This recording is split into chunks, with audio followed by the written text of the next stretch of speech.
Guys, welcome back to my channel. And I was doing the series on, I think I started off with I woke up like this. And it goes along with a process, more so a tragic event or incident or experience that has occurred back to back. And I thought I would do the healthy ways of coping, healthy ways of coping with grief.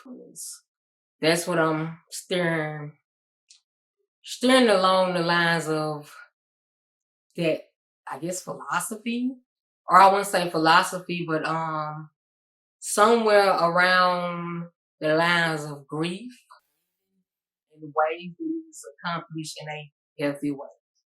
Now let's backtrack.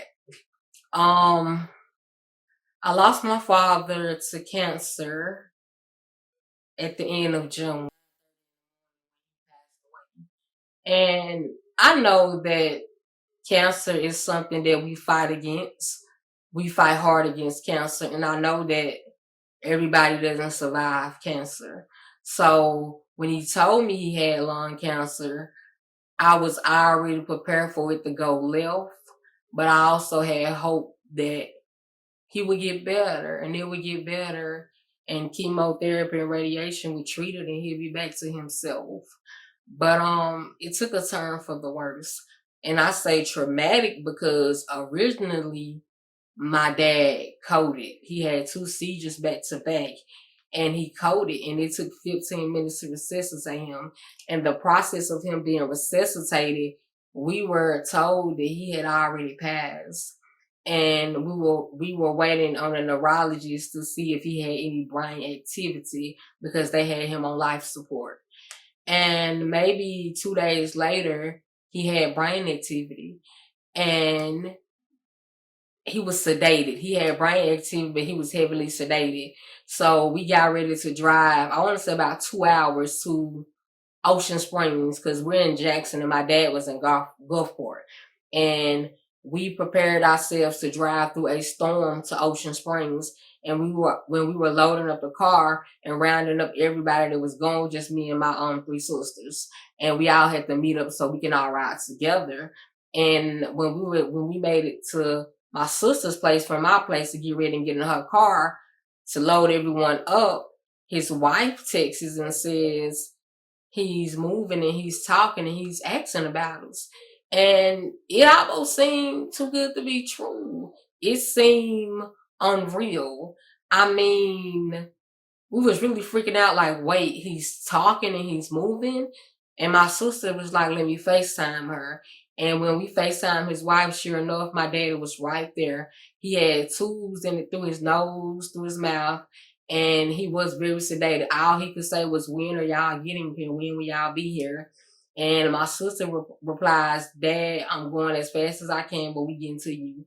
And we come to the hospital, we see my dad, and he's still sedated, but he know who we are and he know what's going on. And the kicker is this is happening a Saturday before the Sunday of Father's Day. So we spend that time with him in the hospital along with his sister, my cousin, and my other cousins. And they traveled right behind us in the storm, and we were all together, and we were, we were excited, we were elated, we were ecstatic that he was okay, and we were rejoicing. And we stayed that night on the coast, and then that the morning of Father's Day, we went and got him his gifts, and we came to the hospital to visit him and sit with him on Father's Day. And I remember him saying, well, y'all don't have to leave. Y'all really have to go. And we was like, yeah, we got to go and put in a request at work and get personal time approved, FMLA approved, so we can come back and be with him. And a week later, he died. Yeah. A week later, he died. He had a heart attack. And just at the snap of a fingers, that snap of a finger, he was gone. Yeah, he was gone. And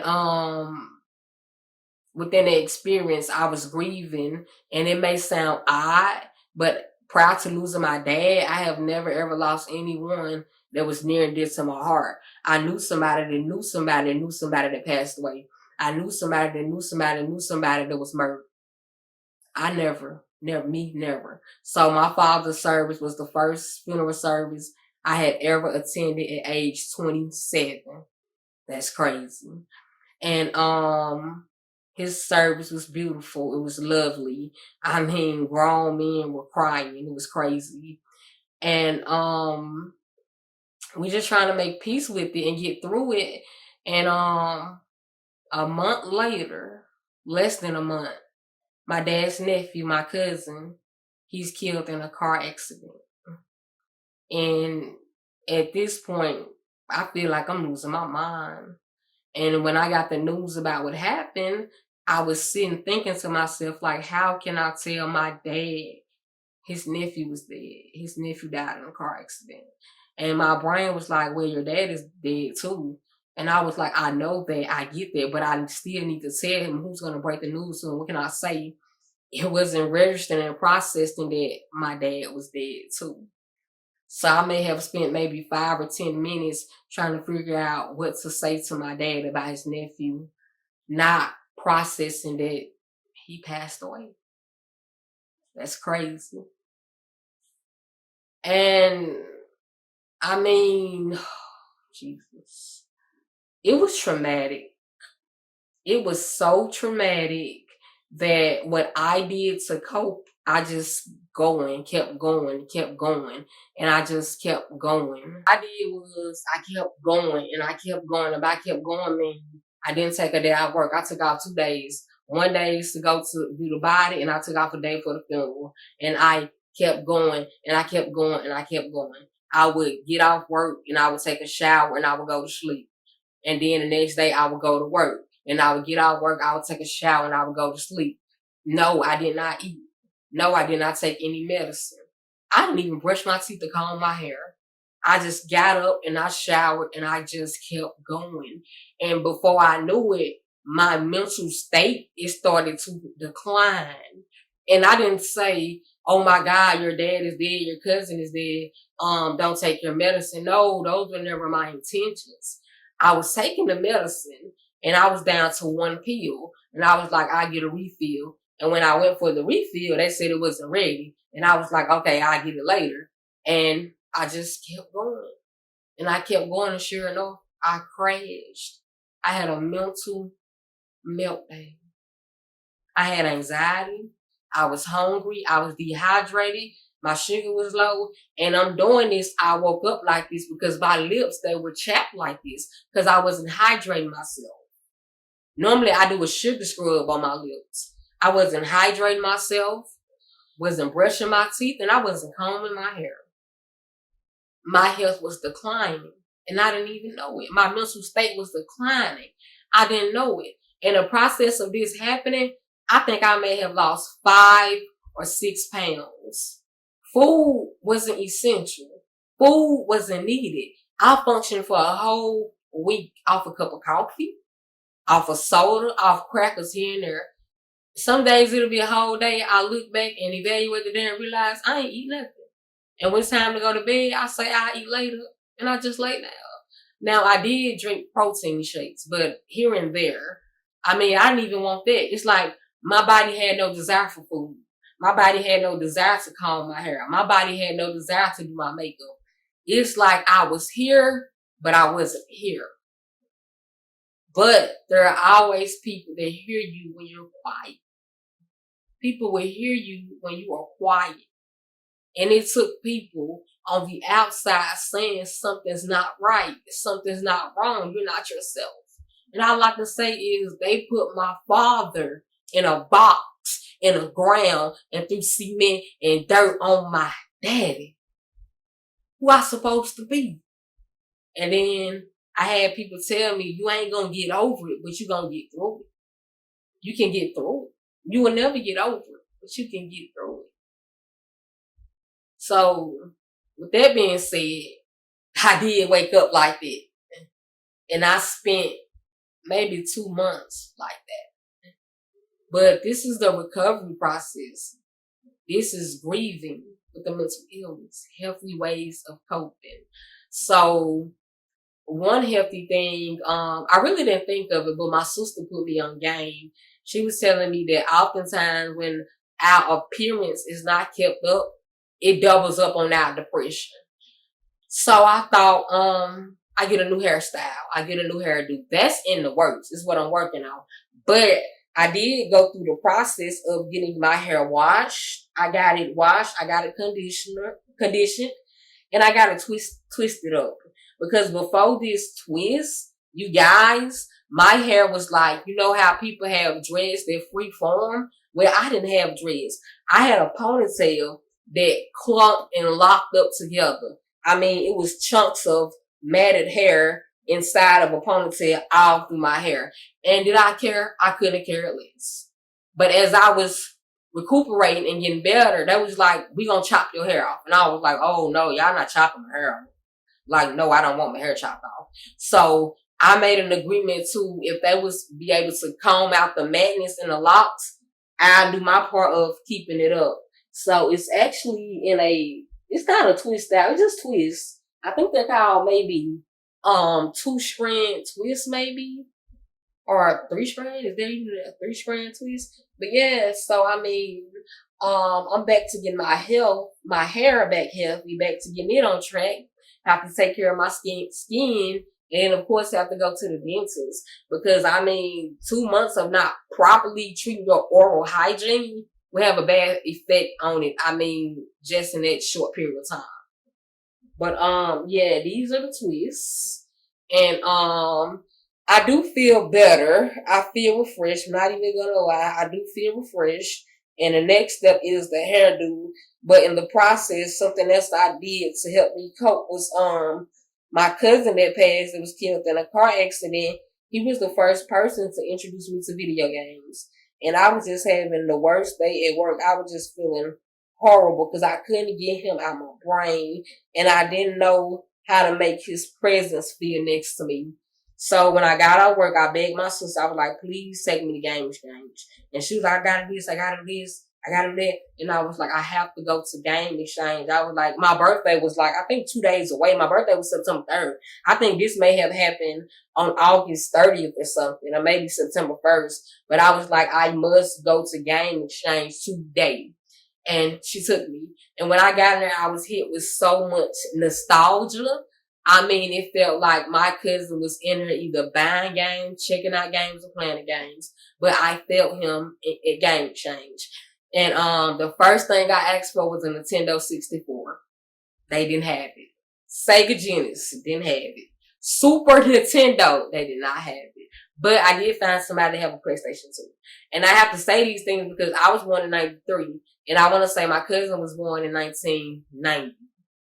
Or he may have been 89 or 90 when he was born, because he's older than me.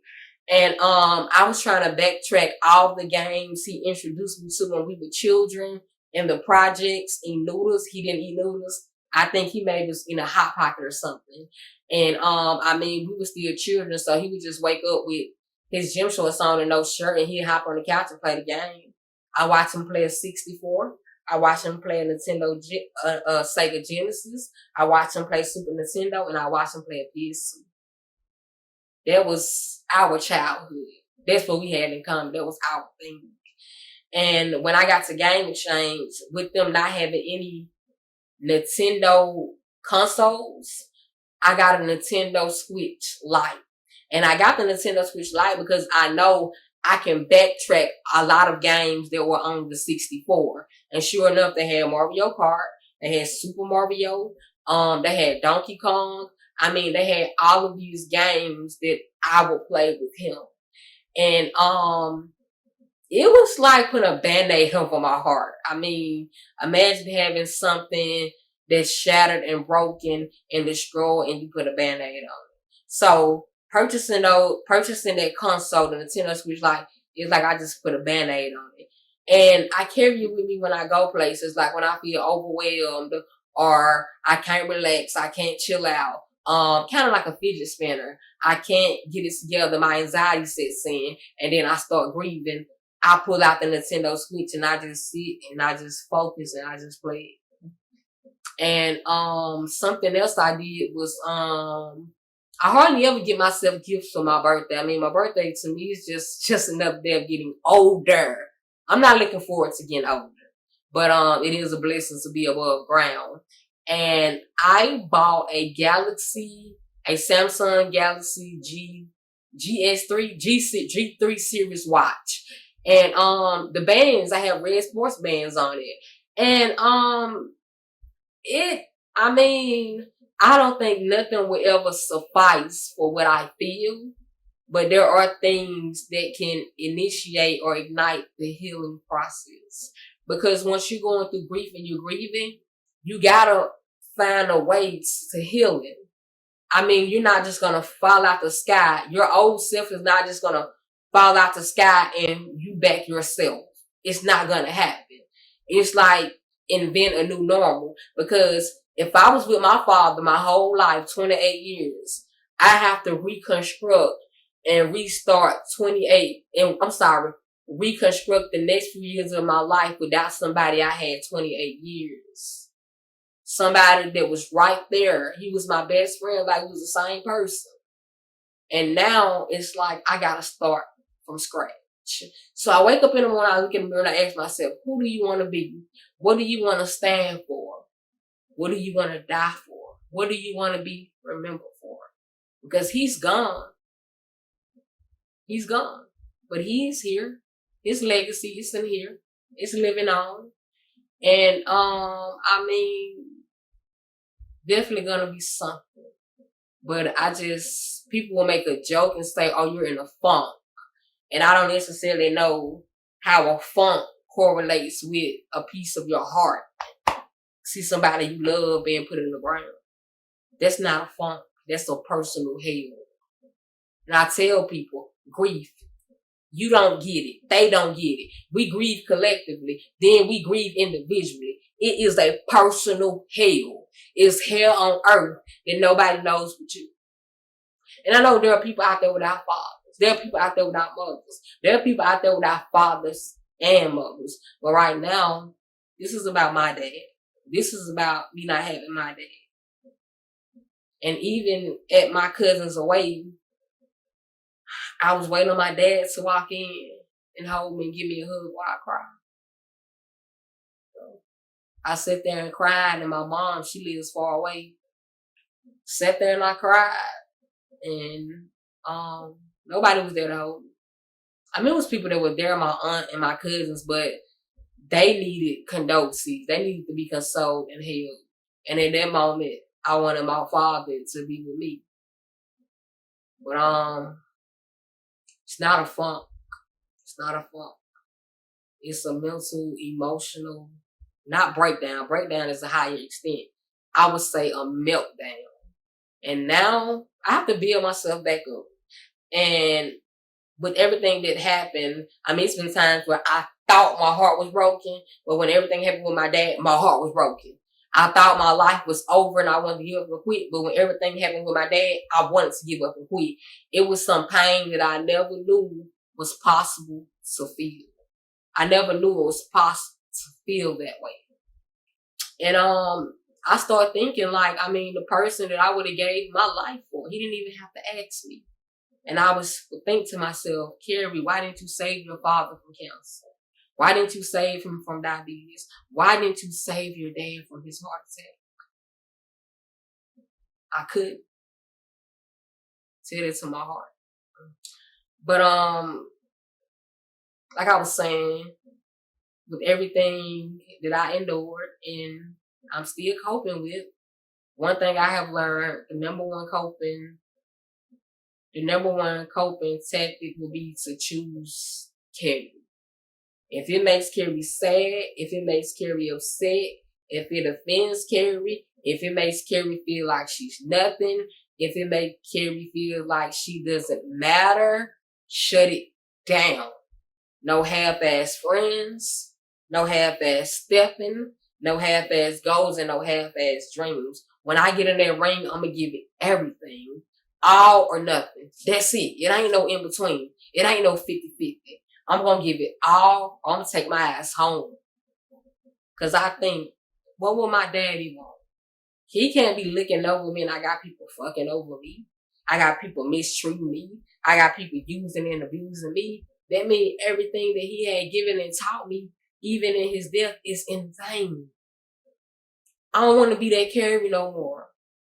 I don't want to be depleted. I don't want to be manipulated. I don't want to be used, especially when I know better. And everything that I want for me and to transpire, I'm going to give it to other people. And sure enough, I'm going to wait for it to come back to me. But I'm giving people, you got one chance. One. Just one. You fuck up that one chance, and you don't get up out the way. They're trying to ask me how I cut off people I've been rolling with 3+ years, 5+ years. The man that I love, gone. The only man I ever loved, gone. So what they doing and what they got going on and what they got to offer, they better come with it or they can get up out my way. I mean, I'm on K Camp. It's nothing to get cut off. Because I got to protect this. And whether they stay, whether they go, I promise I'm going to be all right. I'm going to be good. Because the one that I love, I got to get through this without him. So if you really think I need you, you better think again. Those are some healthy ways to cope. Remember what they want. Remember what they want for you. Remember what they would have wanted for you. And I'm sorry about the tongue twist, and I'm just very excited to record this vlog. I mean, it's long overdue. And it's not even a vlog, it's actually a video diary. But yeah, I just remember what he wants for me. Remember what he taught me. Remember how he will feel if I let people do certain things to me. And it's not worth it. And I'm not saying that my life is over because he's gone. I'm saying I'm restarting and I'm reinventing myself. And I have to take that along the way that time is not infinite. Time is not timeless. Time runs out. Sometimes there's no day after tomorrow. It's just yesterday. Sometimes all you will have with a person is yesterday, but you won't know that until tomorrow. So if at any point I could be yesterday and I don't see tomorrow, what will I be remembered for? What life will I have lived and led? What have I gave or given back to my community and to my family? I'm going to stand on 10. I got to stand on 10. I'm 10 toes. If you 9 toes, if you 9.5 toes, you got to get up out the way. Because what he said on Hustle and Flow, it ain't over for me. Yeah. It ain't over. But you all there to hear, I love you dearly. And for my daddy and Larry, I'm going to tell y'all all about it. Rest up. You see, I never dreamed that he wouldn't come back home to me. I never dreamed that he wouldn't come back home to me. So now I ask, Lord, please don't forsake me. Please don't forsake me.